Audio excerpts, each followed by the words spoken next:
Blenheim Palace, it's so interesting that apparently Her Majesty, whenever she goes there, always says, "Why is your palace bigger than mine?"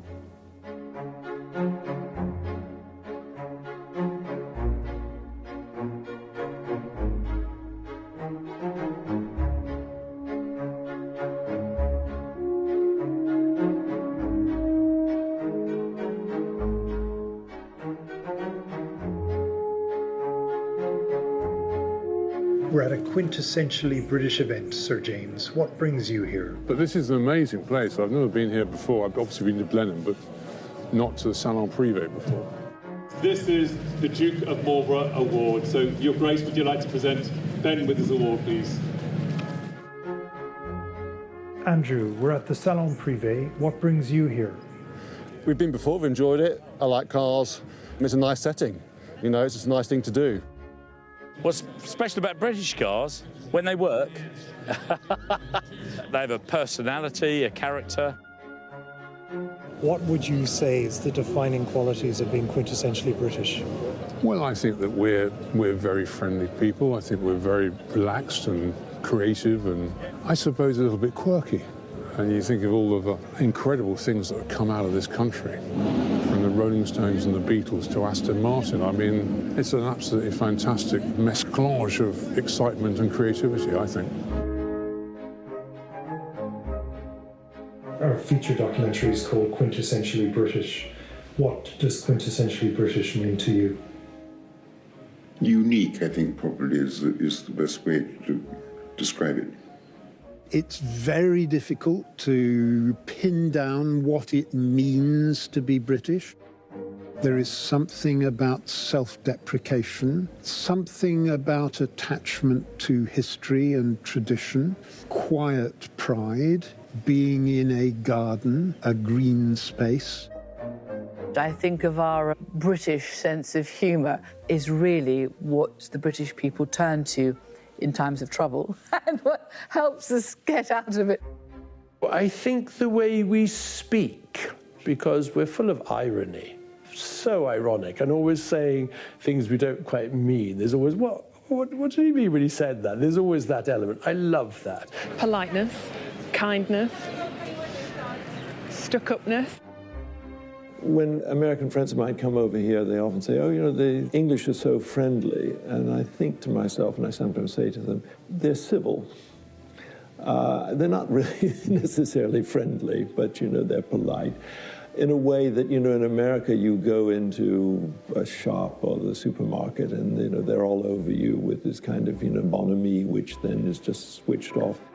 You know, we don't overstate things. Americans are all about these big gestures, aren't they? And, you know, when they meet each other and they're sort of, oh, it's fantastic to see you. And we're a little bit quieter, you know, sort of assume that it's good to see you, but we'd really just rather sort of get down to talking about what's going on. We do like to go our own way and do our own thing. And listening to other people can be difficult at times. Kind of have a strict sense of formal etiquette. But in truth, anybody who spent any time with normal British people know that we're basically, a lot of the time, drunk. So there are massive contradictions. I think if you ask my wife what the quintessential characteristics of an Englishman are, she would say good manners, respectful behaviour, decent standards of dress. Perhaps she's a little old-fashioned in that. Just being very English. If the cliché of the Englishman is his politeness, his discretion, his privacy, obeys the rules, is it any wonder that those same people love going to the theatre where everything is different and people let their hair down and sometimes their pants?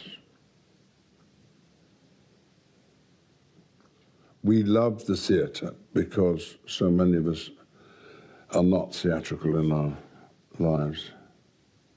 And the most famous Englishman who ever lived wrote plays but was an actor. Not a king, not a politician, not an athlete, not a saint. Our national hero is an actor. Of course, other cultures love their theatre, and everyone loves storytelling. It's a very, very basic need, but the Brits have cottoned onto it perhaps more than most. We've been at it a long time. Just do a sound check. Ian, just... Yes, go ahead. Yeah. Sir Ian McKellen. You, please, I'm not Sir. Okay.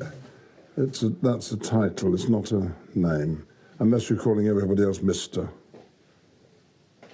Sure. Okay. Ian McKellen. Yeah. Thank you. I began to like Shakespeare by going to see his plays, not by reading them or being taught them.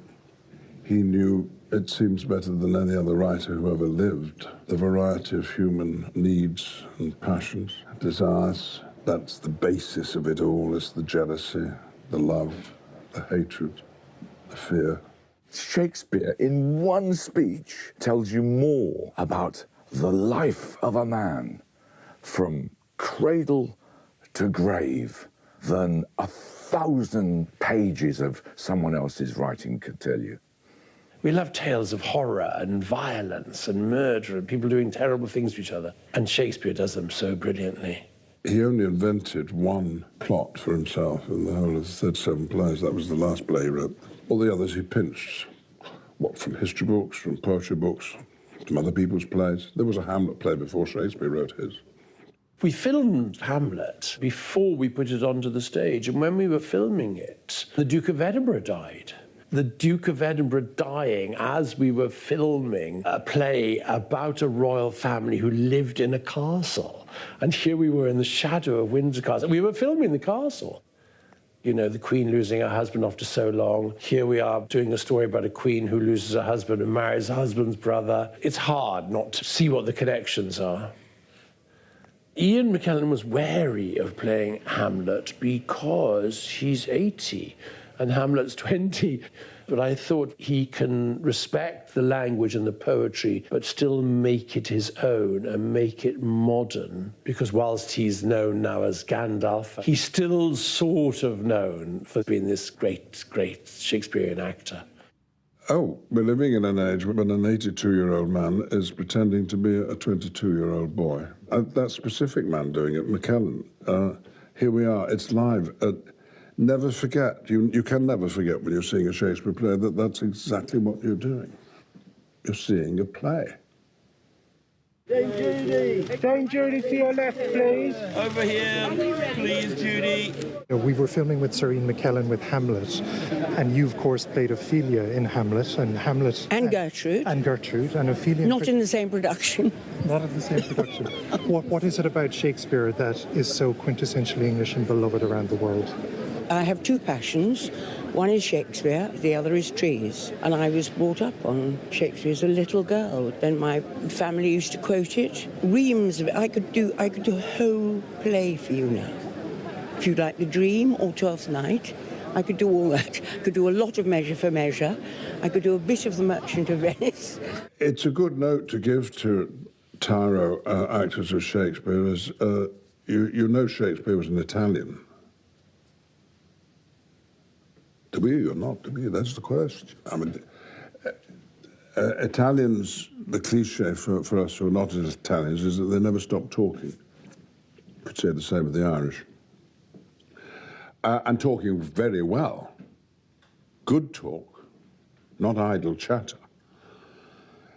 But done with great flair and imagination and metaphor and a variety of pace in the speaking and the hands and the gestures come into it in a way that the British wouldn't express themselves these days. I mean, we've had the Victorian era to live through to change our collective personality and national personality, but I think Shakespeare's characters are much more what we think of as Italian. Or Irish.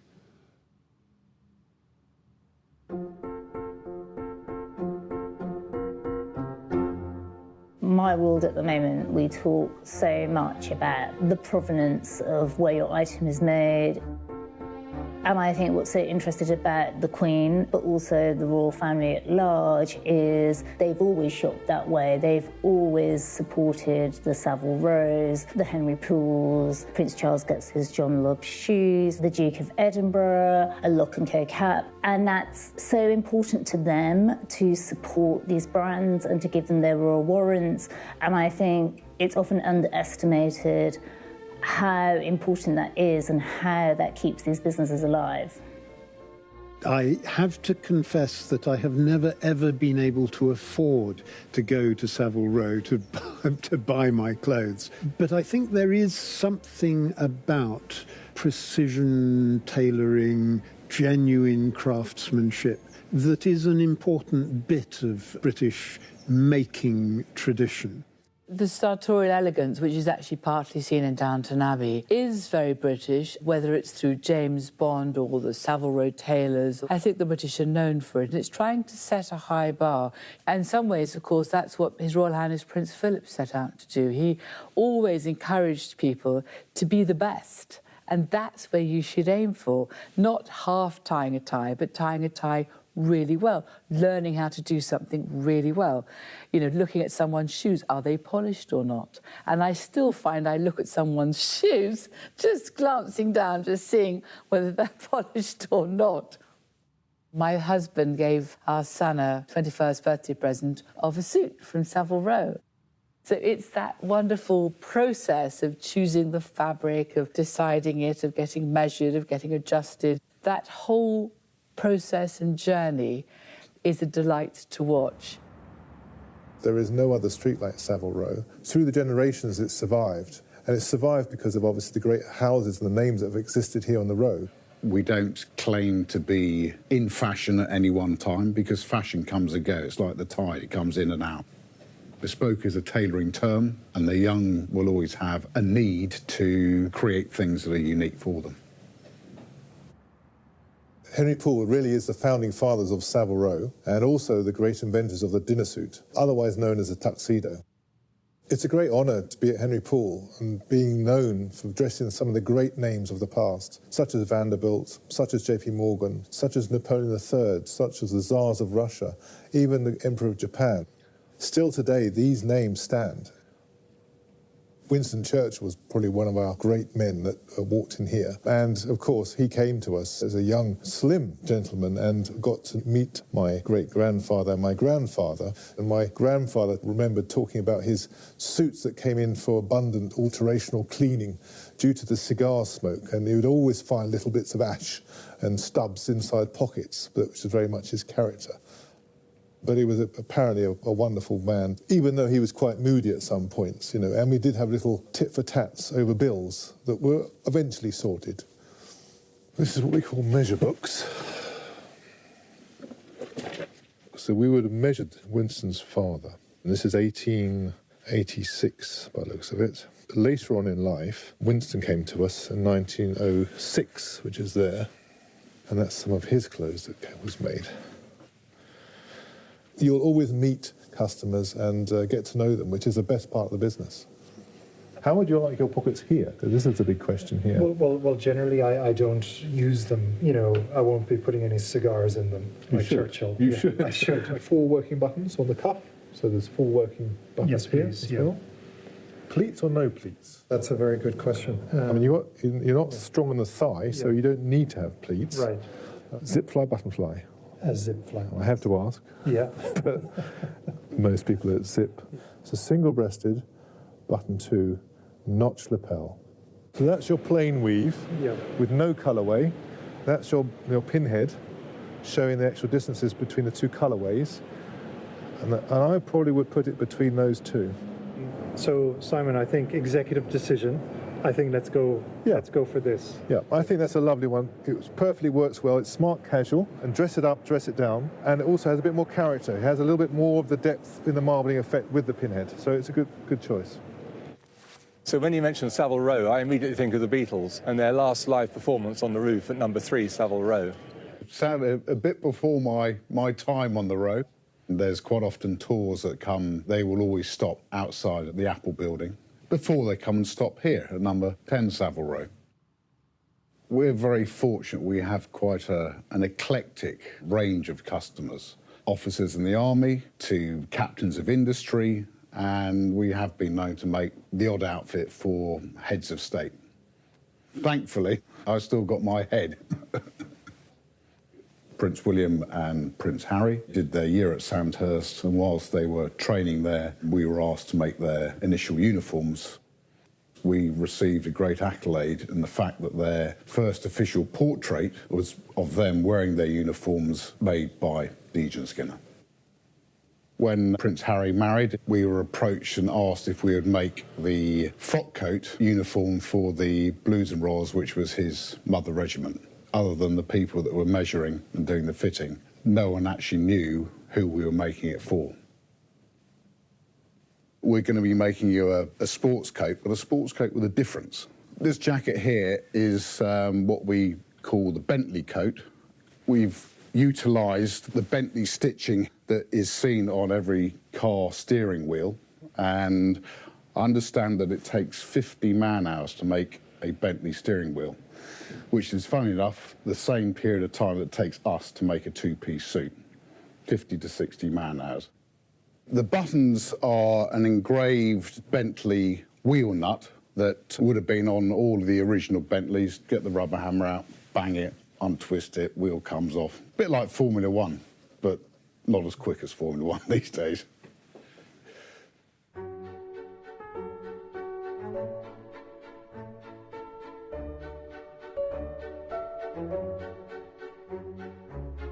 My full name is Adrian Bailey Nottage Palmer, and I am the 4th Baron of Reading.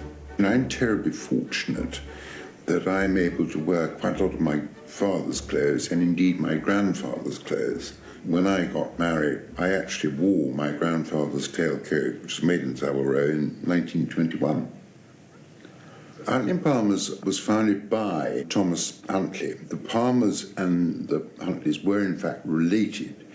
And as things took off, he wrote to his cousin and said, "Will you come and join me?"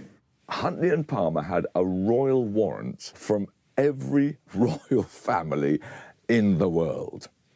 Beat that. I was the last member of the family to do what they called a really old-fashioned apprenticeship. And I always remember when I went to the Huntley and Palmer factory in Huyton, they didn't like the idea of the boss's son coming up here. And my first job was to get all the chewing gum off the floor of the ladies' loo. I swear to this day that that laboratory had never been so clean. They thought I would last about 5 minutes, whereas in fact it took me about 5 hours to do.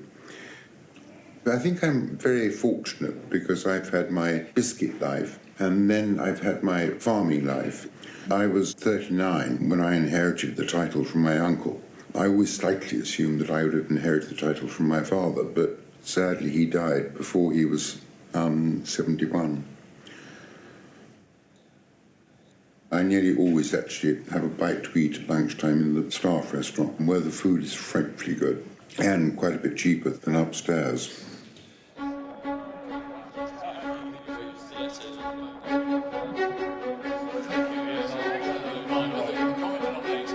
Do you think the House of Lords should be abolished? Definitely.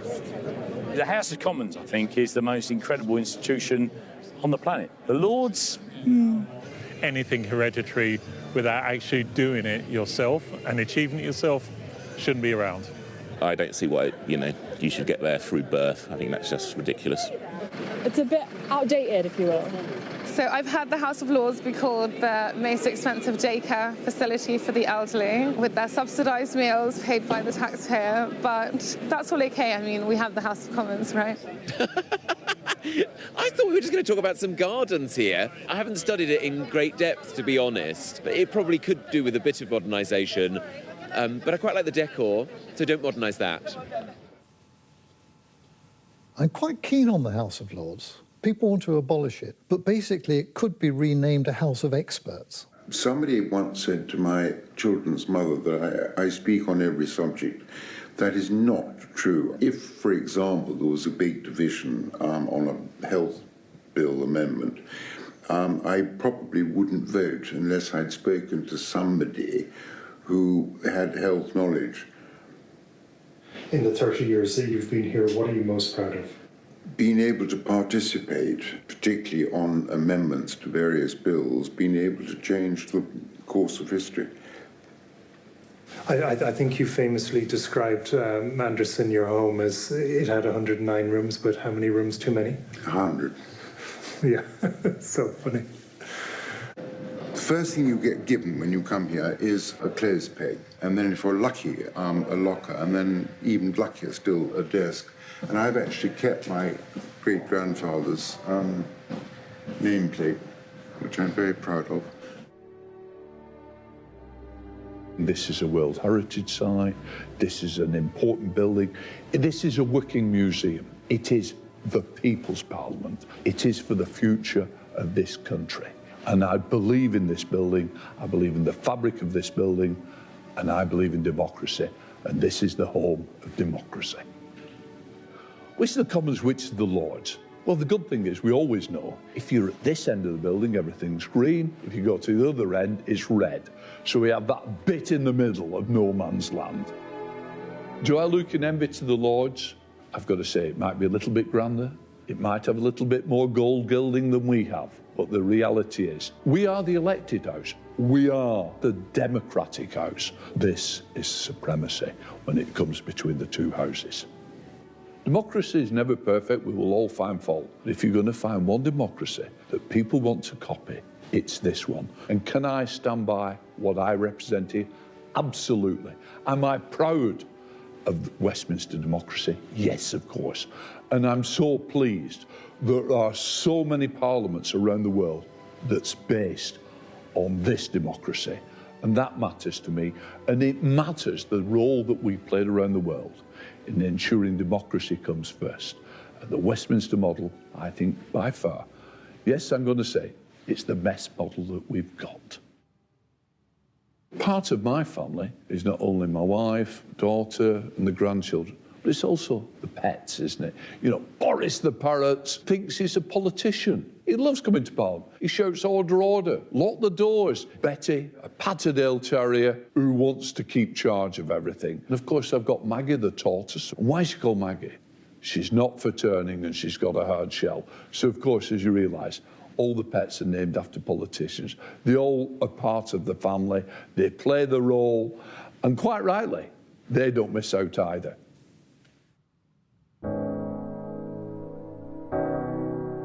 I've always thought that I had the great advantage of growing up as a teenager in the 1960s. I came out of that period wanting to change the world.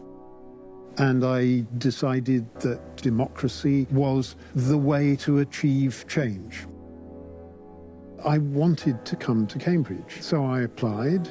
I was absolutely terrified. I did a terrible interview. But remarkably, Pembroke College gave me a place. Spending a really wonderful period of time here, burying myself in English literature, was not just a treat, but it was a rather wonderful preparation for life. One of the things that inspired me in Cambridge was a supervision with one of the fellows. We had written essays, they weren't terribly good essays. He said, let me tell you what Wordsworth and Coleridge were really all about. And for the next 2 hours, he paced up and down, he pulled books out of the bookcase and read quotations at us. He conjured up a whole world for us. And that is the power of a good supervision. It can inspire, it can fire your imagination, it can fire your passion. That transference of enthusiasm and inspiration is what Cambridge teaching at its very best is all about. It's no accident that Cambridge has produced over 100 Nobel Prize winners because of the quality of intellectual attainment, the depth of research, the quality of teaching. If we lost that, we would be diminished terribly. The ability to offer to the very best and brightest of our students here in Britain an opportunity to flourish and to shine. I was at Cambridge on a scholarship, so I didn't get there through privilege. But once you're there, you realise that you're part of a great deal of historical privilege. If I hadn't been to Cambridge, perhaps I wouldn't have been invited to go to the Royal Shakespeare Company by these Cambridge people who were running it. I went for the interview and I didn't get in. But I think they saw that I wasn't properly posh, that's why. And I was just talking a lot. And I think they were like, oh, please. Not bitter, though. I'm definitely not bitter about it. I never think about it, even though it was 20 years ago. My experience of Cambridge was that I flourished because I went there to work. I loved it. It was very high pressure. Now, a lot of students couldn't take the pressure, wouldn't enjoy the pressure, would hate the pressure. I'm Callum Sullivan, and I recently graduated with a degree in music. I captained my Cambridge crew in the boat race against Oxford to victory. When I really decided I wanted to apply to Cambridge and put in the work that meant that I could get there was actually probably watching a boat race. I realised at that point that this was an event that was really special and that I actually had the capacity to possibly be in this environment. Best decision I ever made. Once you're part of this boat club, you have to be, particularly for the 6-7 months leading up to the race, totally locked in and making sure that you're getting as much out of yourself as you can. And we're all expected to do really well in our studies as well, so it is a bit of a challenge and one that's really, really great learning. We usually end the week on a pretty tough session on Sundays. Earn the day off, we tend to say. Get up a little bit later than usual on Monday mornings. Head to Nanamex for a Monday burrito on the student deal. You know, when you're sitting on the start line on race day and you know that there's something like 6 million people watching on BBC One, and you know that there's 200,000 people on the banks of the Thames, and you're sitting there and you're absolutely trying to do anything but make a mess of the first stroke and end up losing your crew the race. And that's basically all you can think about, otherwise you do exactly that. To hear the roars of the crowd coming through Hammersmith Bridge, it's a really special thing to be part of. So my first plaque is yet to go up. It's somewhere in one of the corners of the room. Oh, there it is. Yeah, that's my plaque there, and I'm right in the middle in the 5-seat. And I think it's destined for one of these spaces on the walls up here. This race has been part of national culture a little bit for so long. I thoroughly enjoyed the Oxbridge boat race. My number 2 sister went to Cambridge and Geordie went to Oxford, and my number 5 sister went to Oxford as well. So there is this extraordinary rivalry, light blue and dark blue. And obviously as children, we were always very excited if somebody sank. We were usually waiting for that. It was the first thing I ever saw on television. I was walking past a shop front and there was a crowd looking into the window, and I went to join them, and on a little screen about that size, there was a brown, shady image, and I realised it was a moving image, and it was happening at that moment, and so that's the first time I saw television. Oh, well, I've always wanted Cambridge to win the boat race because my uncle went to Cambridge. It's not really a race, is it? Because it's the same two competing for something that's largely irrelevant to everybody else.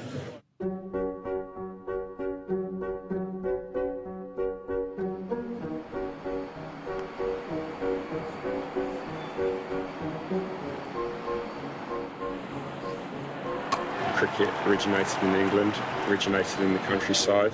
I can't possibly imagine what it was like back then, but look at where we've gone to now. Cricket, I think, is part of tradition, and of course the Lord's cricket ground is as much about the ceremony as, I guess, the game itself.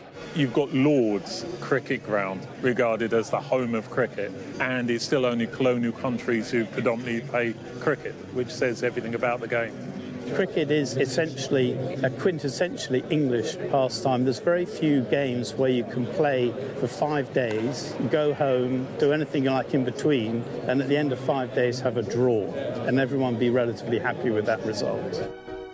I was brought up on cricket because at the end of our garden in Wigan was the local cricket club, and I watched the ground through the seasons. In the winter when it was fallow and snowing, and then the spring when the grass could be cut and the players arrived to practice, and then at the weekends when they actually played games, I could watch them. And I became not a player of cricket, but I was in the scorn box, marking the rather complicated way in which points are scored in cricket. You go to a cricket match and you don't have to watch it all the time. There's plenty of time to have a chat with the person next door to you, often about cricket. But, oh, they're starting again. To think of it as a game in which people win and lose, no, it's a different sort of game altogether. It's the game of life. Okay, in my house, there was no cricket, there was no rugby, there was no Aussie rules, none of that stuff. We all sailed. I don't know anything about team sports, nothing. You're truly asking the wrong Australian. I can't believe they didn't take away my passport, but yeah, I don't know anything about cricket. Sorry. Her Majesty the Queen and the Duke of Edinburgh many times attended test matches, often meeting the players on the field of play during the tea interval.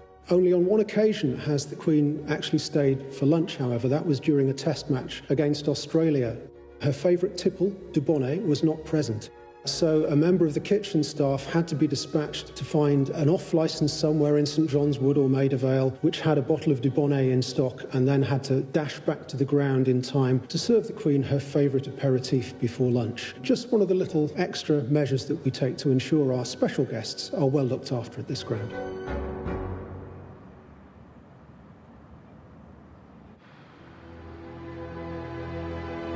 I lived in Bloomsbury for several years in London, and it's an area that's very special to me. And I think what I love about it, other than the Dickensian heritage, is all the little twists and turns, and you stumble upon these small museums that you may not have known existed. I particularly love the Sir John Soane Museum, and it's quite famously said that the British are such avid collectors, and there's no better example of a random, delightful, at times horrifying collection of antiquities hidden away on a quiet street in Bloomsbury. People look at these buildings, they look at a place like this, and they see something that's really like a fly in amber. We're in the library dining room of Sir John Soane's townhouse, which became, after his death, his museum. He was appointed to be the architect of the Bank of England, and that was probably his greatest achievement. And he was awarded a knighthood. He was also fortunate in marrying an heiress, Eliza Smith. One of the great tragedies was that only 2 years after they moved into the house, Eliza Soane died.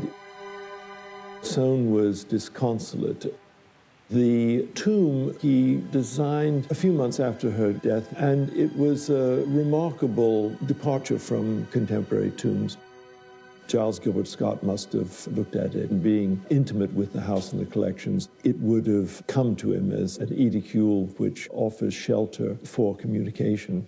Gilbert Scott, who designed the phone box, he saw this and thought, that shape, and I hope he thought, and that love story will be just perfect for this new invention called the phone. His inspiration, it was a brilliant bit of lateral thinking, if you like. Gilbert Scott wanted it to be silver, but the post office said, oh no, budget, and they said it's going to have to be red. And now that's an iconic sense of Englishness in this country and right around the world.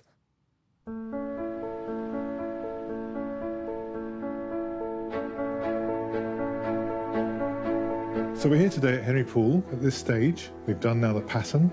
We've gone through the detailing with yourself. Back width is good, shoulder width is good. At this point, I'd be asking you if there's anything you don't like, anything you want to change, you know, button height, sleeve length, they're just a little bit short, so I'm just going to put a good 1/4 of an inch on those. And then you should show about 1 centimetre, 3/8 of shirt cuff. Sure. I mean, I really like how comfortable it feels and how light, and also I like the colour.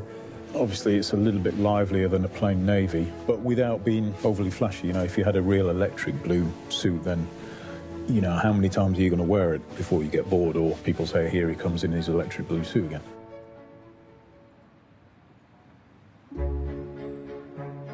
We have to admire the entrepreneurial spirit of the original John Lobb, who in 1863 saw the Prince of Wales in the park and saw that he'd left a muddied footprint, and then he used that as an imprint to make his first riding boots, which he gifted to the Prince of Wales before he was king. that had a long-standing relationship with this heritage brand, the royal family, and of course the royal warrant that John Loeb has carried for so long came about. My great-great-grandfather founded the firm. The fact that it's a family-run business, behind that family-run element of it is the fact that it's an independent business. And I think it is that element of independence which is maybe a quintessentially English trait. In World War II, when my great-uncle had started running the firm, there was a moment when the bombs were falling on London. One evening he decided that it would be best to have the last to move out into the country to keep them safe. Only the next day the building was bombed and it was condemned. The lasts are very much the lifeblood of the firm. Keeping those from being burnt was a good move. Lost in prison. So those are all some old names. I mean, the thing is, we've actually got to the point where a lot of people don't know who these people are anymore. David Niven, Lord Olivier, Mrs. Peter O'Toole, Aristotle Enosis, Sinatra, Small Fish. It was well used. We had a lot of work for him over the years. And so Jackie Onassis, she's quite large feet, I have to say. Yeah, she was quite tall, I think. She was a tall lady, I don't know. Yeah. Some people, I have heard, will be asked to be buried in their shoes. Obviously, their favourite items that they may have had during their lives. Well, they do say you should judge a man by his shoes, regardless of what he might be wearing.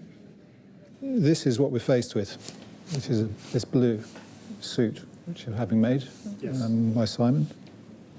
You might prefer something which is a little bit more sort of in keeping with the suit. The one I think that really sort of complemented what you were wearing was the double monk shoe. It's designed as quite a sort of comfortable shoe as well, which is good for everyday wear.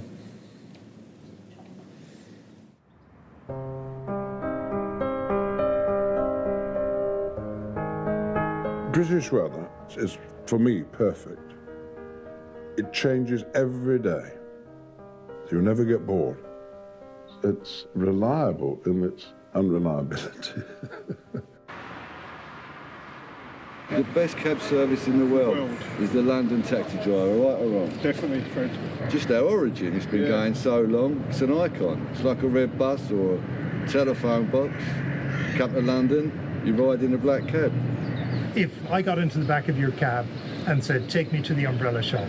We'd take the James Smith and Sons, New Oxford Street, Bloomsbury. Of course we know it. Yeah. I suppose rain is quintessentially English, hence the umbrella has to also be quintessentially English to protect you from this ghastly weather. Having said that, today we are blessed with some beautiful blue skies. I love it when I see those sort of shops which do something very particular, which are charming, which say something about us, and which I would hate to die out. That emporium of umbrellas, it's a mad idea, and I'm absolutely delighted it's still there. James Smith and Sons have been in business since 1830, and we're on to the sixth generation. It's quintessential English, but it's a little bit more than that. The umbrella is said to have started either in Egypt or China, and the real pickup with it came with the invention of steel as part of the Industrial Revolution. People had more money, more time to spend on things. Slowly, then, umbrellas became popular in London as a fashion accessory. A good umbrella becomes part of you. It can make you stand up tall, but it can also make you feel good inside as well. We've always been taught you must never open your umbrella indoors. You always have to store it wrapped up. Part of the folklore that we say is where that came from is that the salesman would tell people that it was bad luck to leave an umbrella open indoors. So then they'd be folded up, they'd be wet, and because they were made of silk in those days, then they would rot, and then they'd come back to buy another umbrella. You go to James Smith now, they've got an enormous horseshoe saying, don't worry, it's not bad luck. You can do what you like with your umbrella. This horseshoe will protect you. Honestly. There's a secret part in every Englishman which wants to be the gentleman's spy, the immaculately tailored Savile Row suit, the rolled-up umbrella. It's as deeply rooted in English culture these days as cricket is. If you've got the money And if you've got the inclination to have someone look after you, to treat you, to pamper you, go to someone like Trumpers. They may even give you the cologne that James Bond wore. We are at GOF Trumper. It's a flagship store. This has been here 100 years. Open the door in the morning and your body gets the goosebumps going. We always give accessories to the James Bond films. You could miss it if you didn't know what you were looking at in the bathroom, but we usually spot them. People trust us. All the famous people that come to us trust that we'll never mention who they are. We never phone magazines or newspapers when they arrive. They come in, feel very relaxed, as if nobody's recognised them. In McKellen? Yes. Oh, I have been there once. Yes, you get a shave. Yes, it was very good. Even the current Prime Minister was a customer of our other branch in St James's. We actually don't do his hair anymore, which is probably noticeable by the haircuts. Well, he pays to get that haircut. I just assumed his mum did it. It's ridiculous.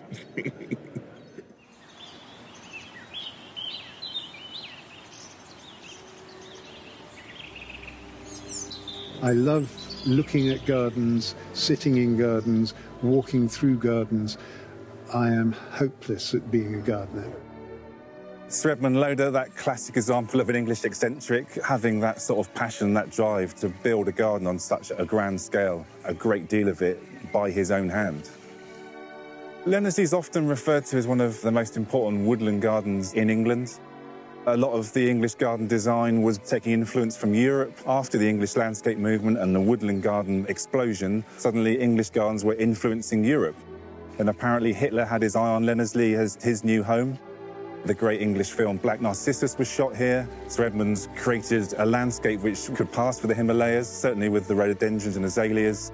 It's a place to get lost in, a place to wander, and every day it's a privilege and an honour to come in and work in this classic example of an English woodland garden. One of the definitions of Britishness is a love of gardens. So even if you're living on the 5th floor of a high-rise, and if you have a little balcony outside, it's full of pots with things growing in it. It's extraordinary. The British love gardening. The English are obsessed with gardens, and that probably culminates with the Chelsea Flower Show every year. It brings a real mix of different types of design in one location for people to just get inspiration from for their own gardens and for their own houses even as well. This is essentially like the, I suppose, Champions League of gardening that I'm visiting today, I think, and having had a little walk around, I'm definitely getting that sense. This is fantastic. I mean, it's, if you like, in our back garden.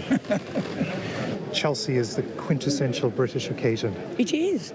One of them. What is so quintessentially British about the Chelsea Flower Show?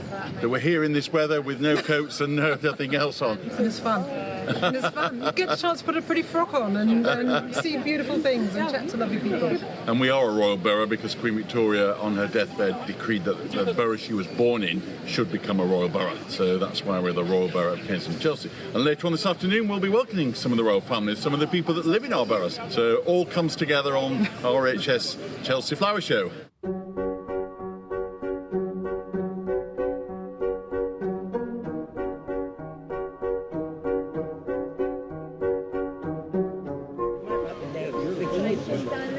It's truly brilliant just to meet a fellow queen, especially today where it is the art form of gardening at the Chelsea Flower Show and the art form of drag and just a gorgeous British icon as well. Oh, absolutely.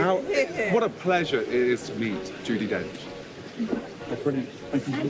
Is it really bad as well that I really just wanted to joke and be like, it's such a pleasure to meet Maggie Smith. But no, it truly is a pleasure to meet you, honestly. You look beautiful. Thank you. I was making handbags in the early 70s and the opportunity came to buy Lorna. When I bought the company, it had the royal one, but had not been really used. I obviously wanted to go direct to the palace and slowly managed to do that. Oh, the Queen is a delightful person, just like the lady next door. Very interested in what we do, because when she was in the factory, she spent a good afternoon with us. It's reported that the Queen has 200 handbags, predominantly Lorna London handbags. If I was lucky enough to be invited for an audience of the Queen. I think the most mortifying thing for me would be if she moved her Lorna handbag from her left to her right arm. It is suggested that's her indication to the courtiers to come and rescue her. The Lorna handbag, as well as being a stylish accessory, has become her escape route in difficult social situations. It's an understated British way of getting out of an awkward situation. We're very lucky to be in the Crown. The costume designers were interested in coming to the showroom because they knew that Mrs. Thatcher and Her Majesty carried my handbags. That's very intriguing that two silhouetted, famous power ladies chose the same handbag brand. This was the Traviata, which is the Queen's. I know this is a beautiful white one. And Mrs. Thatcher had the Olympia, which was the nearest to the bag that she carried when she bought for me. Both great ladies. James Purdy & Sons have been making guns for quite a long time now. They are probably the finest gunmaker in the world, as British gunmakers are. These take around about 2.5, 3 years to build, so this is a real work of art. New, this would be 100,000 plus. You'll see someone using one of these, particularly on a day like today, which is the glorious 12th. It's probably the most exhilarating sport of all bird shooting, I think. They can beat on the wing at up to 70 miles an hour, which is a real sport. Hitting them is quite a feat. The Royals are traditionally very involved in country sports, particularly shooting. They're quite well known to be part of that scene, that quintessential British scene, yeah. I think I was brought up to think it was cruel to kill animals. And the idea of the posh folks going off and the centre of their activity being killing something, I think you've got to be of a certain frame of mind, of which I am not. I'd much rather they were gathered together. The central point of the weekend was when they all dressed up and did charades, played charades, and put on a little pantomime. Shooting a bird. If that's essentially English, it's not an Englishness that I can respond to at all. I look at the glorious 12th and think it is a load of baloney as far as I'm concerned. I'm quite grateful that they're not lapping away at the grouse all year long, but it's a quite absurd piece of gastronomic elitism. I don't know anybody who eats grouse on August the 12th. I'm sure if we went to some of the smart hotels in London, they would serve it to me for an astronomical amount of money, which I do not wish to pay. We're at the Stafford Hotel, and today we're in the Game Bird, which is our wonderful signature restaurant. This hotel has been here since 1912, but glorious 12 goes back to 1853. So ever since that day, we've been serving grouse on the 12th of August and get excited by it. It was shot this morning and it's on its way from the North Yorkshire moors. It's the glorious 12th, first grouse of the season. We have it here at the Stafford. It's a very discreet place, so we're not about celebrity, we're not about royalty, but they all come here. Her Majesty the Queen visits the Stafford. The Queen Mother used to visit for afternoon tea weekly, walking up from Clarence House. The Sellers served the King of England when he lived in St James's Palace. We serve the port to the King. It is a very special place. We're going to be going through what's called the blessing. The blessing involves the final fitting. We're looking at the small details now and the general comfort that we hear from you and how you enjoy the suit. Also, we have the extra cloth there, which I must say, Frank, if any prosperity takes place, we can have 4 inches of extra cloth inside to allow that difference in inches. So do not haste. We are there for you. This is good to go now. Of course, in reality, I couldn't show you around because it's members only. But, absolutely. We're rule breakers. So let me just show you some things here in the South Library that are quite interesting. This is Faraday's wheelchair. Faraday, our great scientist, was also the honorary secretary just at the very beginning of the club's history. And there we have Dickens' chair. And this incredibly tall arrangement with the 3 tiers was the cheapest way of accommodating this huge number of books in one room. The only problem is that a lot of older members who have vertigo are terrified of going up there, so we send the library staff up to find the books. I can well imagine that. The Athenaeum does have an amazing roll of honour. Charles Dickens, Charles Darwin, Churchill, J.M.W. Turner, who does those wonderful interiors, member of the club. Wherever you look, in a way. The clubs went through a very hard time in Pall Mall and in St James's, and they were out of favour, they were old-fashioned, they were seen to be a relic of the 19th century. If you read the novels of Dickens and Thackeray, there always seemed to be somebody going off to the club and somebody coming back from Parliament to report over a nice glass of port. I've been a member of Private Members Club purely and simply because I got it as part of a promotion and part of my work and what I was doing. But average person, Private Members Club is irrelevant. That's out of our league. Yeah, it's out of our league. We are just London boys. That's another... It's another world for us. Another world, exactly, yeah. But they're lovely places. Apparently. Yeah. We only go to the main door, we don't get invited in, we just drop off. It's a very useful way of making sure that you can meet someone and entertain them in the middle of London. But I would say it's more a functional thing for me than part of my being and identity. The only real advantage of a club would be that it'd be a place where you could go and sit quietly. But who might come up to you and want to have a good long chat? Actors have a number of clubs that they could be expected to join, the Garrick, but women aren't allowed to be members of the Garrick Club. Why would I want to go to a club that wouldn't have women in it? The men's clubs, they can go there, they can sit, they can talk about racing and backgammon and things, and I don't necessarily want to do that. You also know where they are, that's probably quite positive. You shouldn't regard them as exclusive, just an opportunity to meet other people and to widen your own circle of friends and the bonhomie and the banter that can arise from it. It's fun. It's quite British. John Wilson Croker, he saw that in London there were lots of political clubs, there were lots of what were known as fashionable clubs, really for the aristocracy, if you like.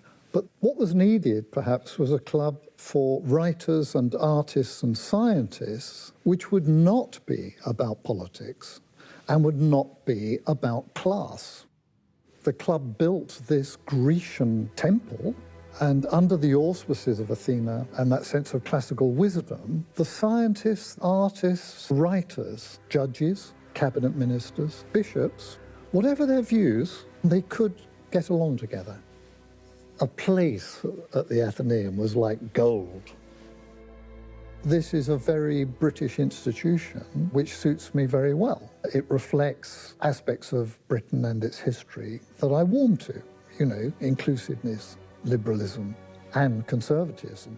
And one of the things you have to be very careful about here at club table when you don't know who's opposite you is you might be sounding off about some subject and you find the person opposite you is the world's leading expert in it.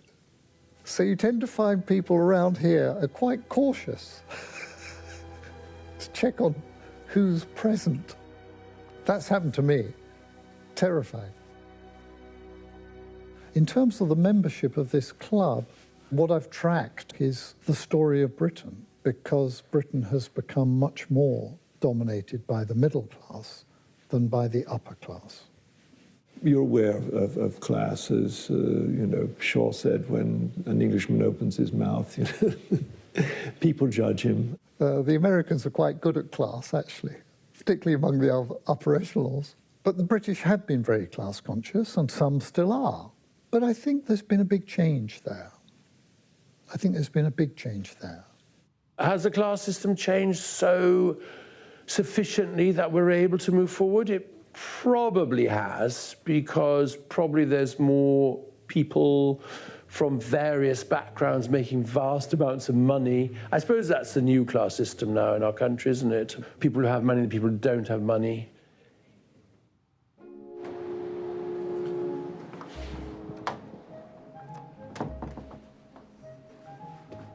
Neil, how are you? Frank, nice to see you again. Very nice to see you too, absolutely. Okay, Frank, so here we are, all ready for your second fitting. You'll see a slight difference to when you were last here, in so much as we've now made the bespoke shoe trees, which my younger brother made in our tree making section. He's a fairly new character. He's only been here 30 years or so yes, we're still trying to train him.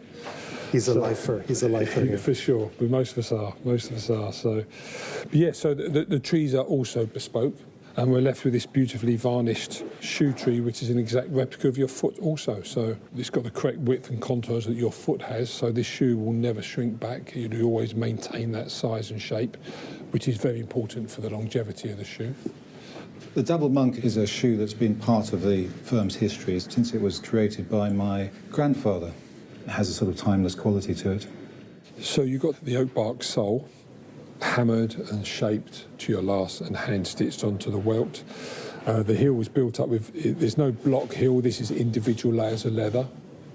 Every pair of shoes goes through 4 different craftsmen's hands. We've got the closer who makes the beautiful uppers, the shoemaker who stitches all the sole and the heel together, and then the tree makers who make the wooden inserts to go in after. So all these guys are highly trained, highly skilled. It's very much a team collective effort. I get to see you and get all the praise what a beautiful shoe it is, so I get the glory when they fit well, but by the same token I also get the grief if they don't, so I guess it's a double-edged sword. I kind of feel like I'd want to sleep in them if I could. If you were invited to one of our many amazing country houses for the weekend, you wouldn't go wrong by wearing a Henry Poole suit and a John Lobb shoe for your arrival.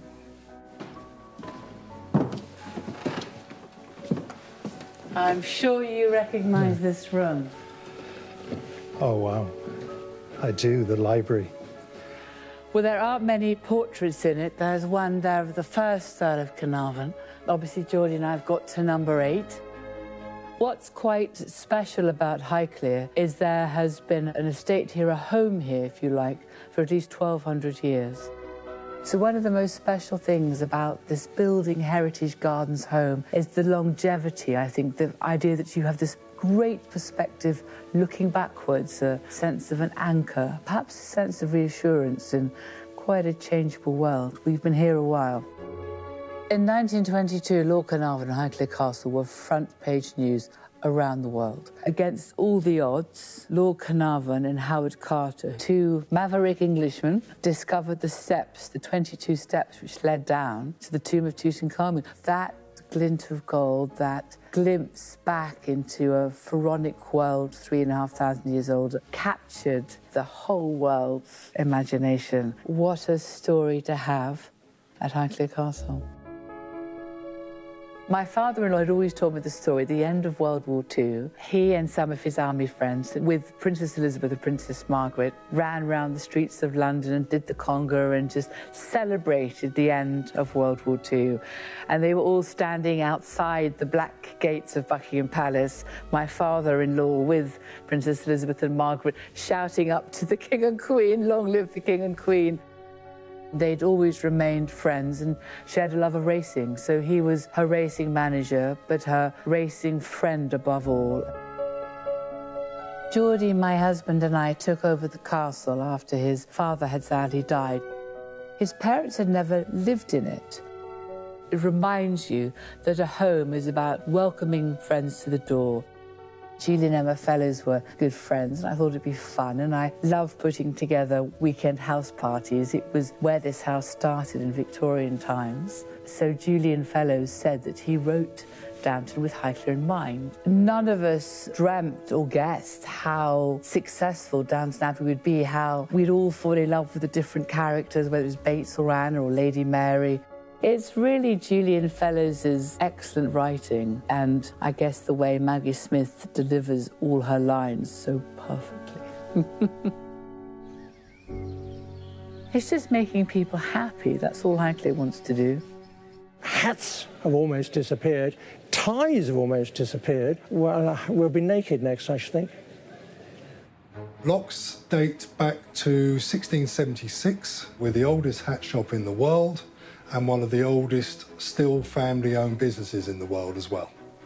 We originally opened on the other side of the street. This is the sunny side of the street. You always do more business on the sunny side of the street. because that's where people want to walk.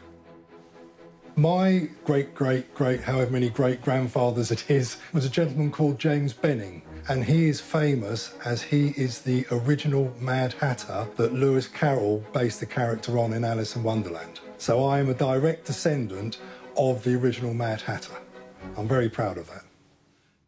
We've got a great connection with James Bond. We hatted Sean Connery in the 60s. In Dr. No, he famously wore Trilby. In Goldfinger, Oddjob wore what we call a square crown coke, and that was the one with the reinforced brim, which he used to throw at his victims and slice their heads off and all sorts.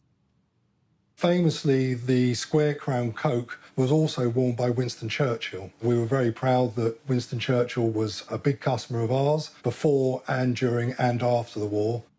When the war was taking a turn for the worst, you'd find that when you look in the ledgers, there'd be an insertion for Winston Churchill for a new hat, because it was a way of him lifting his spirits when the chips were down. One of the moments in history that my family are very proud of is that my grandfather fitted the crown for the Queen's coronation. We were commissioned by Garrard's, the Queen's jewellers, to make a velvet pad that went inside the crown so it would size it down so it would fit the Queen on her coronation day. So we use a machine called a conformator, a French invention, dates back to 1849, and we still use the same machine today. We haven't found a better way of doing it. Looks like an instrument of torture. I think someone described it as quite steampunk, and I quite like that. Right, OK, so if you look straight ahead for me, plonk the old girl on, get it centred for you, and then just pushes down. Looks like it should hurt, but it doesn't hurt at all. And then we just give that a squeeze. There we go. Lift that off. It's a little bit of an old girl, so we have to give it a little bit of gentle persuasion. And then hopefully there's an imprint of your head shape. There you go, sir. That is amazing. And it's an exotic-looking egg. Yes, yeah. What I love is when I get a customer coming in here, a young guy comes in and said, I've always wanted a lock hat because my grandfather wore one.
Frank, you've been very patient for the various visits to here, and today's visit is to see the outfit completed now. I am very, very pleased as how it's turned out.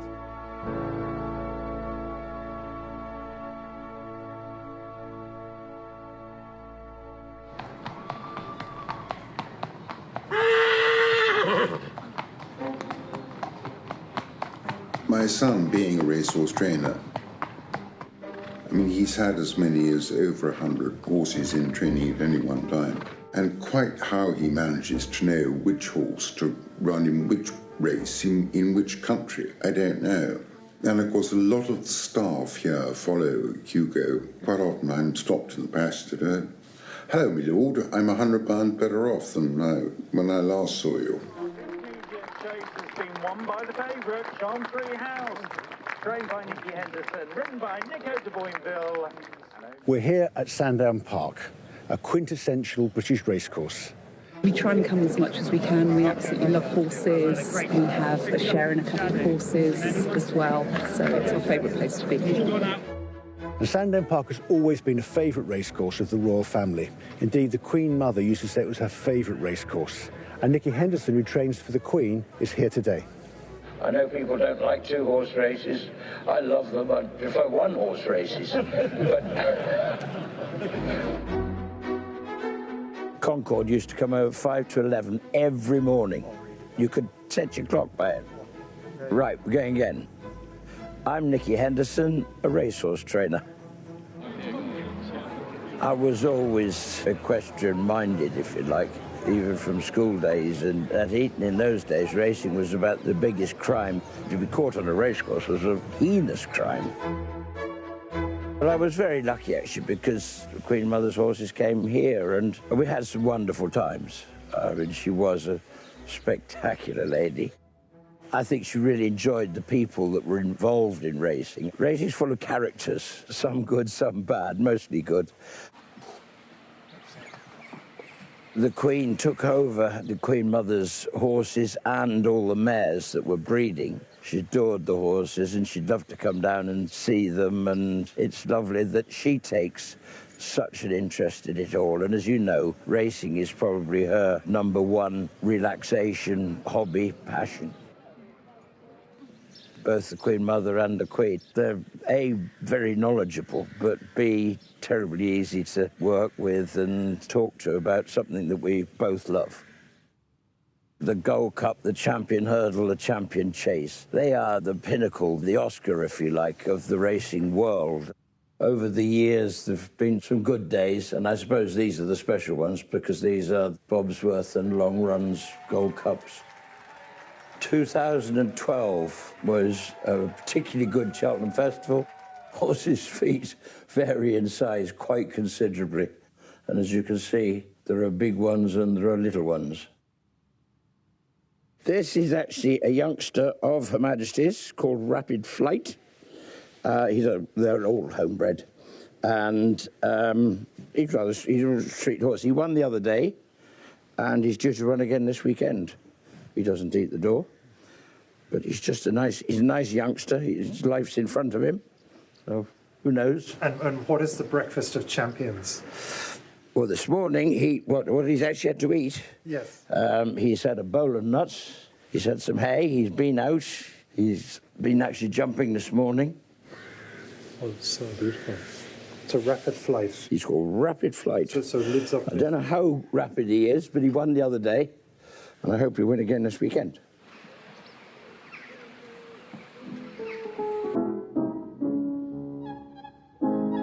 Have you ever been to the proms? I haven't, no. I'm not very British, am I?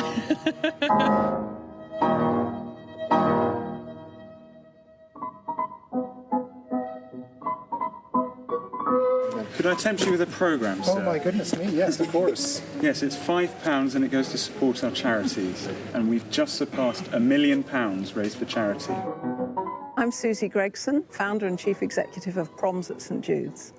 I think you're missing 3 very important letters there, Susie. MBE. I was awarded an MBE by Her Majesty the Queen. I was awarded it for services to the community, pretty much for founding Proms at St Jude's and for keeping it going for so many years.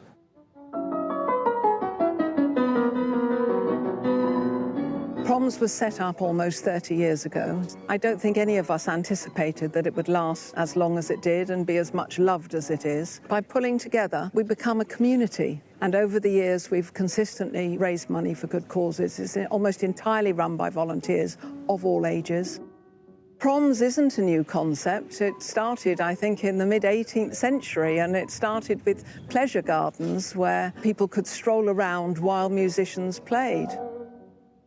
Well, tonight we've got a wonderful concert with Braemar and Cognac Canny Mason. The Canny Masons will be playing Elgar's Suspiri, and Elgar, of course, was actually living in Hampstead when he wrote it. So really, we're playing it on his doorstep.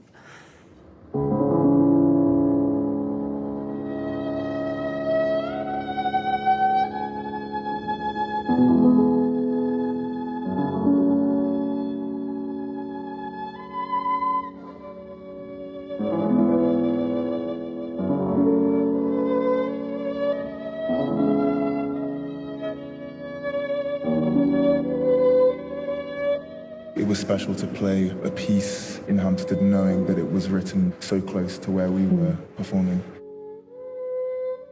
We both live in West Hampstead. It was a really lovely atmosphere for us to play in. If Algar was sat in the audience, I would love to speak to him afterwards and ask how he thinks we did and what he thinks we should do or change. I grew up with music around the house. It was always there. So I think that's how I naturally gravitated towards it, because I was just immersed in music from a very early age. We were extremely lucky to have parents who grew up loving music.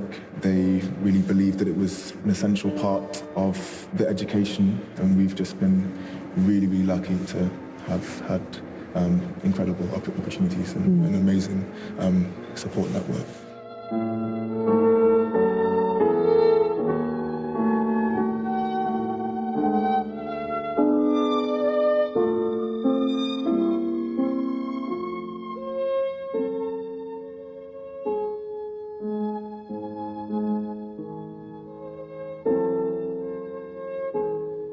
My name is Dylan Kawende. I'm the British-born son of Congolese Rwandan refugees. I set up the hashtag Get Built to Cambridge campaign to pursue my dream of becoming a lawyer.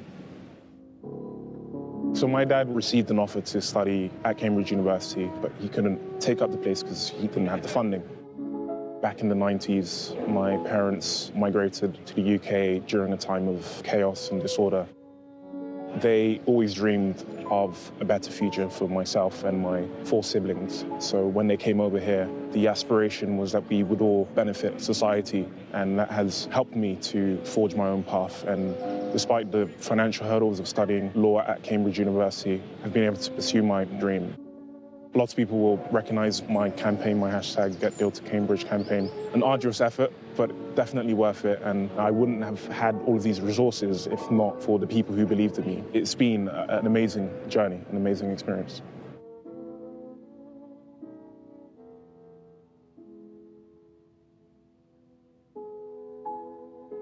There is still that feeling in rural England. There's something rather lovely about it. I love going into old churches in little villages and sensing the history and the sense of peace and quiet.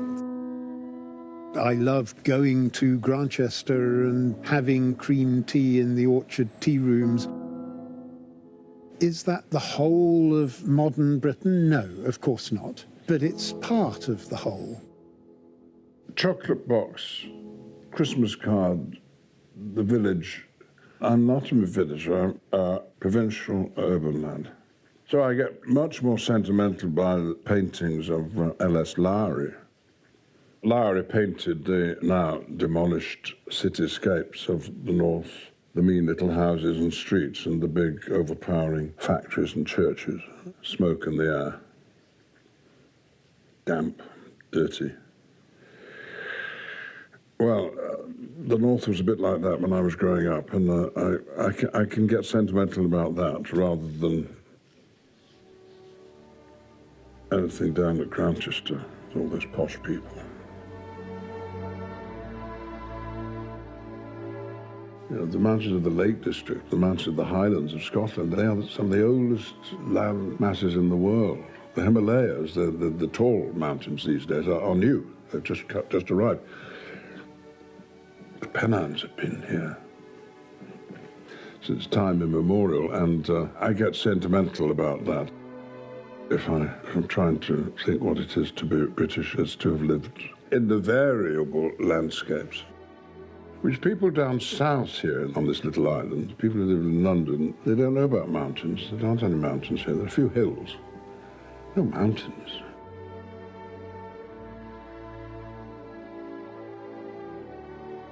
I don't think there's a direct link between us today living in London and the London where Shakespeare lived. I mean, that's long, long ago, and it was very, very different. Very violent, horrible place, actually. Cruelty on the streets, and death in the air, short lives, dirty, disease-ridden.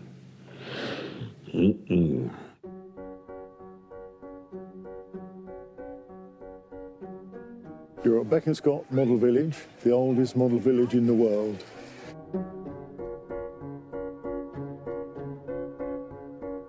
This is where we got the quirky names. The fruiterers, You Are a Peach, Heavenly Souls, and this is the smallest Marks and Spencers in the world. What did they sell in the 30s? And they sent us all the information, and basically they just sold hats, stockings, shoes, gloves and scarves, things like that, not like they do today. And this is a little memorial to our founder, Roland Cullingham. People think he's buried there, but he's not.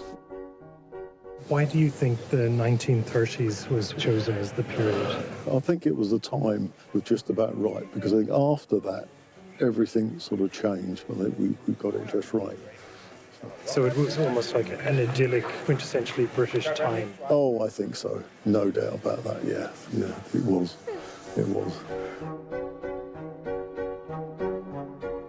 That is English. Even now, you go out and about, and on a Saturday and Sunday, they're playing cricket.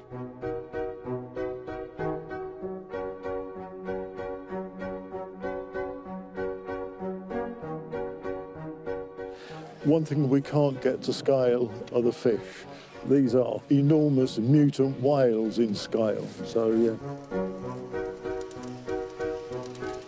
Do you think the trains run on time here? Oh, definitely. No leaves on the line or anything like that, no.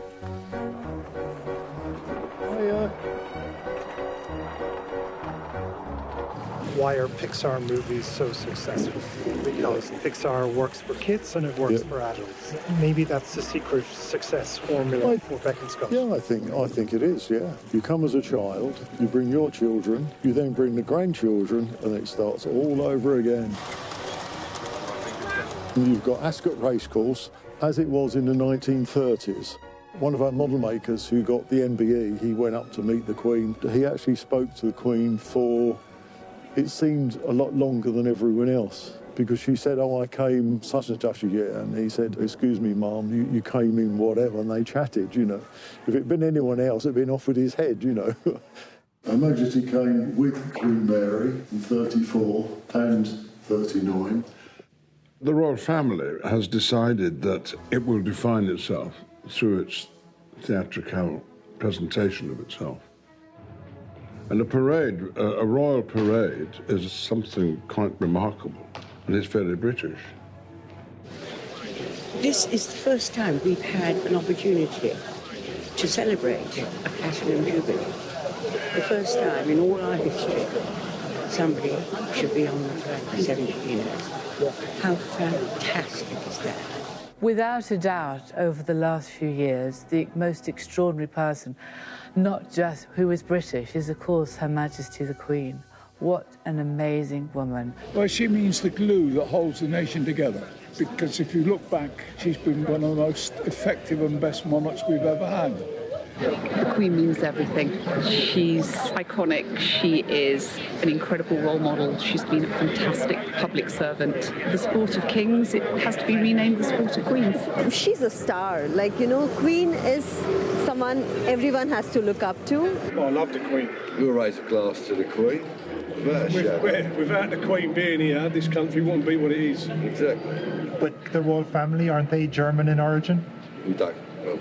We don't look on like that. No. They've become British. I'm not sure whether one would call them English. Oh, they're English, they're not German. They are Anglo-Saxon. Well, where did the Anglo-Saxons come from? The reason they are very British is that they are very British. They're hugely valued for what they offer and for what they represent. The monarch has to be apolitical, but it doesn't stop us, the world, the papers, analysing perhaps some moments that seem slightly more provocative. Her most marked sartorial choices was at the State Opening of Parliament in 2017. She came in steadfast in a beautiful mid-blue suit, matching hat, with a perhaps not too subtle circular formation of star-like yellow flowers resembling the European flag. Part of me thinks if she was allowed to talk, she would be disappointed that we were breaking our ties with Europe. that only she knows, and maybe her dresser.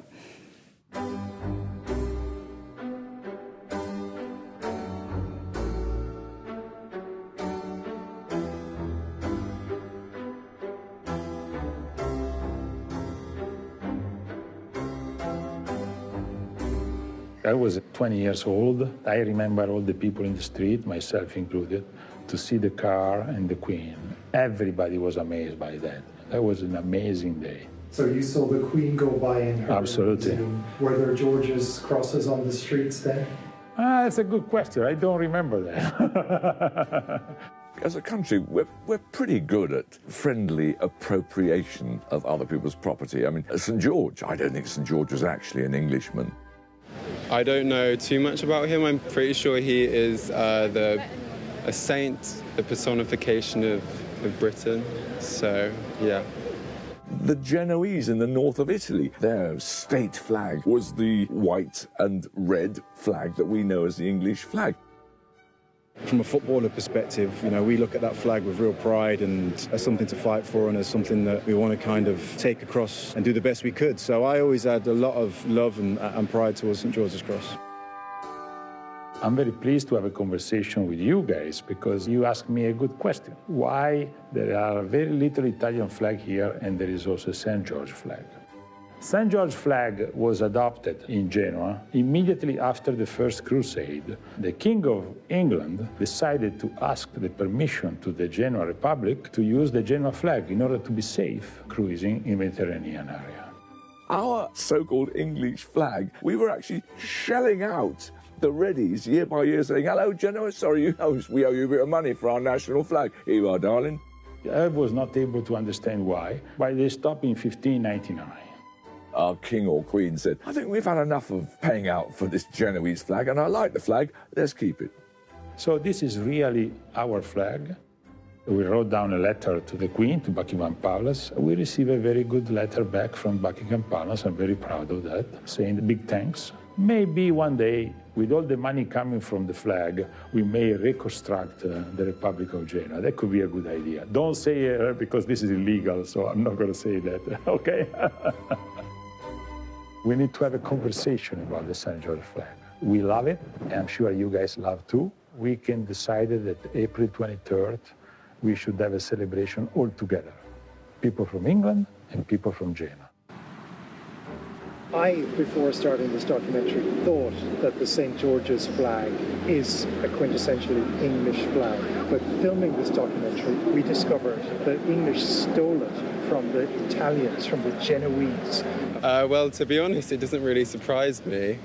We're quite a thievery nation, I suppose. I'm not surprised to learn that as a story. What you've just told me is all brand new information, but very interesting that maybe comes up in a quiz one day that I might use. What is actually British? Think about it. Fish and chips isn't. Tea isn't. A cup of tea. Cup of char, sir. Cup of char. Lovely Cockney. Cup of char. It's not a Cockney word at all, char. Char is a Mandarin Chinese word. He is from China. Yeah, so I think that's something to link the two cultures together. 3 times the number of British people have an Indian dish every week. Wow, that's great. Okay. Which dish in Indian? Like, what do they like? Say chicken tikka masala. Wow, chicken tikka masala. Nice. That's my favorite too. Juana, what's the national dish? Well, we definitely at home still have fish and chips every Friday evening from the local fish and chip shop. Fish and chips, that is the quintessential English dish. Thank you very much to those Jewish immigrants from Europe who brought the idea of fried fish with them. Beef, of course, is a French word, bœuf. Mutton and lamb comes from the Normans. Oh, and thank you very much to the Vikings, because they brought this idea of smoking fish and preserving fish, so smoked salmon and smoked haddock and kippers. Thank you very much to the Vikings. Pork. Not pig. Pork. Foreign word. Because the French were better cooks. Was that the reason? Imagine the UK without any Caribbean influence. Rum punch, jerk chicken, red stripe, like, A British person's one of their favourite beers is generally a red stripe. Everyone knows it. Beer, English bitter beer, one of the most famous in the world. That's not English. 500 years ago, we didn't have any hops. They came from the Netherlands, from what is now Belgium and Holland. They had hops. They showed us how to make beer. Cider. Cider, English cider's lovely. Thank you, the Normans. Thank you, William the Conqueror, for bringing all your apples over and showing us how to make cider. Whiskey. Now, that'll be British. Would it? Why don't you ask the Irish? Because it's probably the Irish who invented whiskey. Gin. Now, gin, the quintessential English drink. No, it isn't. We got the idea from Holland, and they got the idea from North Africa via Italy. Not English at all. Where did the sausage come from? The British sausage. You can't get those abroad. And they're nothing like one. A British sausage, superior to any sausage I've ever had anywhere else in the world. Was that not quintessentially British? Who are really English is quite hard to say, really. If you look at the history, the more you look back, the more interesting it gets and the more different peoples come into the equation. It's so fascinating to see one wave of immigrants after another, and it's still continuing, of course. We've had to face our, all our phobias, haven't we? Our racisms and our fears and our anxieties about the other. But we're all the other. We are the other. Of course we're mongrels. That's what's so absolutely wonderful. This has, in some ways, always been a multicultural society. It's more evident now because of, obviously, the end of empire and the whole impact of a Commonwealth and all of those things. It's been very interesting to see how many people have been very keen to live in Britain. Is it just about there being a national health system and there being a social security system of a kind that you certainly don't get into in the United States? No, it's about more than that. It's about people being attracted to certain assumptions about the way we live. My family come from Ireland. We know all about wanting to be accepted as foreigners in this country. It takes a while, but we do integrate. We do welcome people from abroad. We always have. Churchill, he was half American. His mother was American. Well, maybe that's quintessentially British, that in fact you're not local at all. You're an invader or an immigrant or started from somewhere else. Why not? I love the idea of this country being multiracial, which it gloriously is. In an ideal world, I like the sense that anybody could consider themselves to call Britain home. Because I think that's at its best when it celebrates how cosmopolitan it is. I get frustrated when British people think that we're not inclusive and that we're not all embracing, because from what I've seen from my travels is that we are. We really are. Your surname is Petrucci.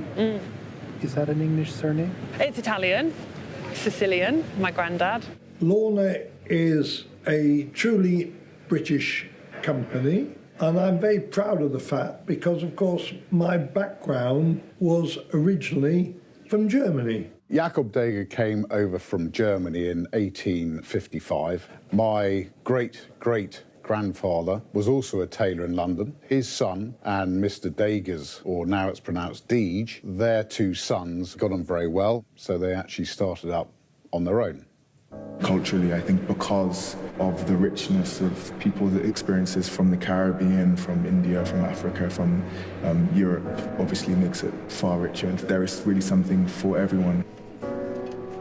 Oh, we are in Chinatown, phenomenon. Amazing place, yeah. It's a good place to mix with the British culture and international culture and the Oriental Chinese culture as well. There's so many Indians over here, and I don't feel like I'm an outsider. I feel like I belong to this place. British Asians are definitely a huge part of Britain. With our cuisines, with our commerce, with our cricket, there are a lot of dishes in our culture to have. We're celebrating that. When I was retraining my career in horticulture, Lindsay was kind of spoken of in hushed terms then. It was the lost hidden gem. It was shut for, 8 to 10 years. Ironically, for a quintessentially English woodland garden, it was saved by a South African-born family. So Penny Streeter and her family bought it, reopened it, and are driving it forward, making it what it is today. Elgar was often considered quintessentially English, but a lot of the influences were European. It's not unusual for foreign influences to find their way into British culture, British society. The same is true of cricket. It probably originated in southeast England, but there is a competing theory which suggests the game was imported by Flemish weavers who arrived in this country in the 16th and 17th century. So foreign influences have made their way into English cricket just as they have into every other aspect of British life. Britishness for me is not about being insular. It's about being open to the world, absorbing influences and being able in turn to influence. And that, I think, is one of the things that makes us special.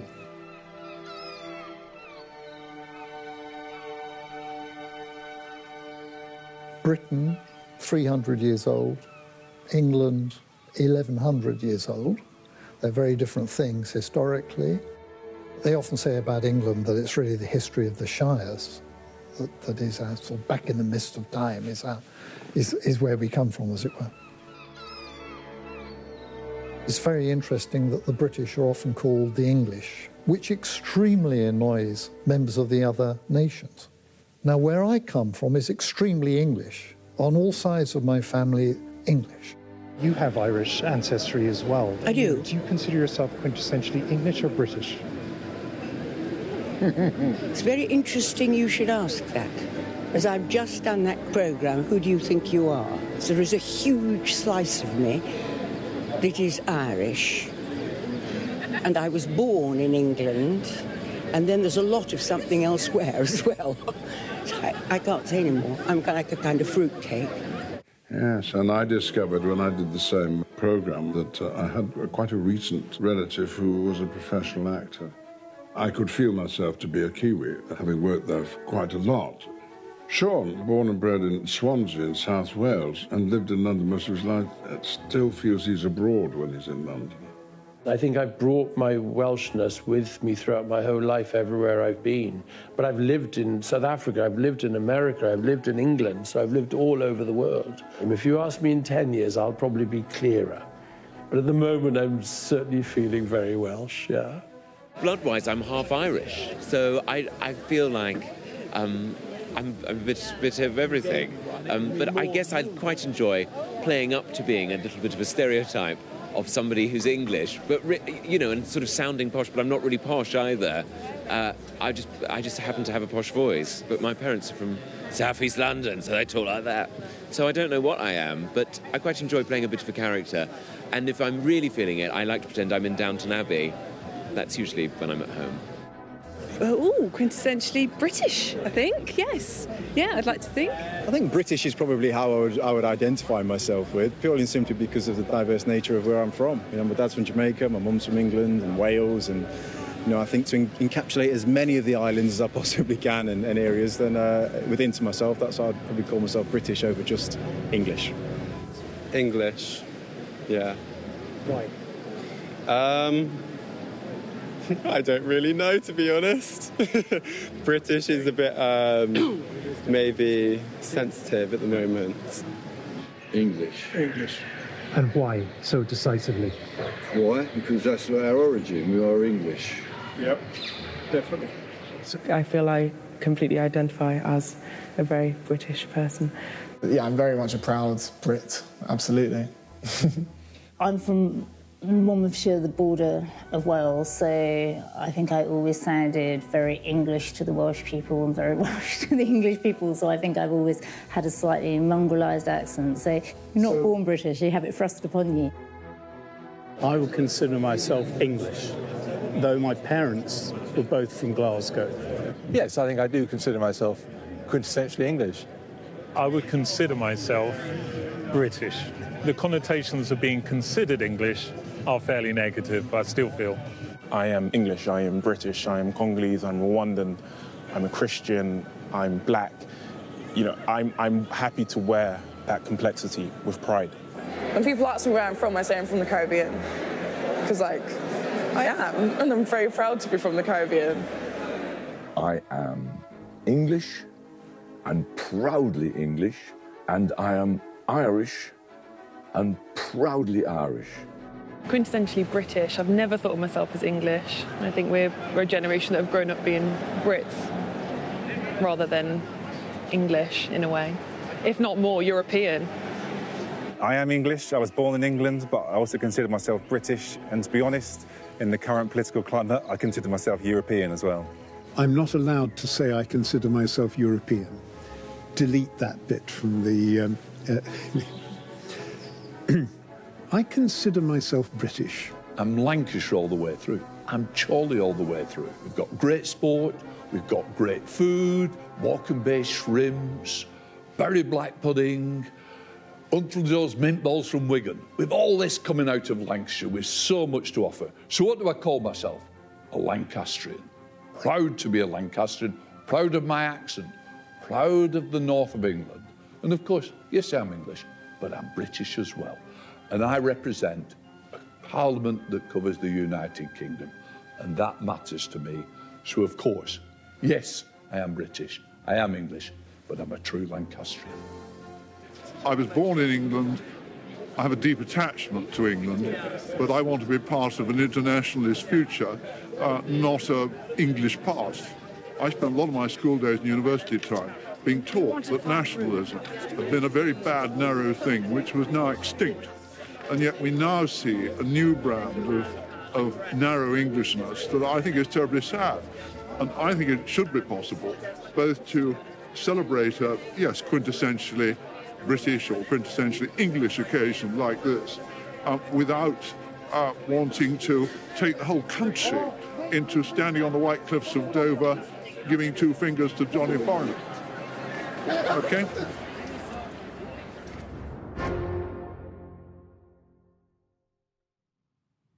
If I go home and tell my wife that I've ended up talking about spies, she'll just roll her eyes completely, because that's one of my... I actually write spy fiction in my spare time. And it bores her to tears. My immediate predecessor as Master of Pembroke was Sir Richard Dearlove, who had been head of MI6, known as C rather than M in the James Bond films. So, yes, there have been people from the world of espionage or counter-espionage here, but only in an official capacity these days. We did have a previous master who was burned at the stake. I hope this isn't a pattern that will be repeated for present and future masters. I think, Frank, it's Jenna Clark, so it's been so nice meeting you. And then this is what we have very much enjoyed. Creating, making, and then drinking. Mind you, it was 4 years of making, and it was 9 months of tasting gin. Can you think of any Shakespearean expressions off the top of your head? Alas, poor Yorif, I knew him well. Not me. That's good for it, Not bad. I'm educated, boy. London taxi driver, see? We know a bit about everything. More than me. Bit about everything.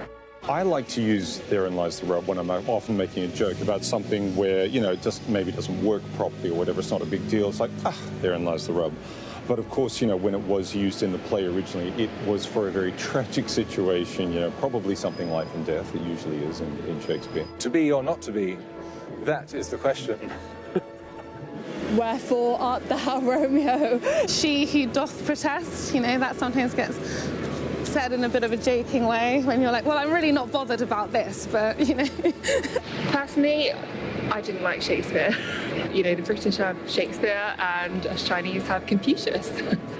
Though this is madness, there is method in it. Such sweet sorrow. It's like she sells seashells on the seashore. The shells she sells are seashells, I'm sure. But if she sells seashells on the seashore, then I'm sure she sells seashore shells. And I bet Ian McKellen can't do that. Shakespeare knew and said often to his characters that all the world's a stage. all the men and women merely players. We're all acting.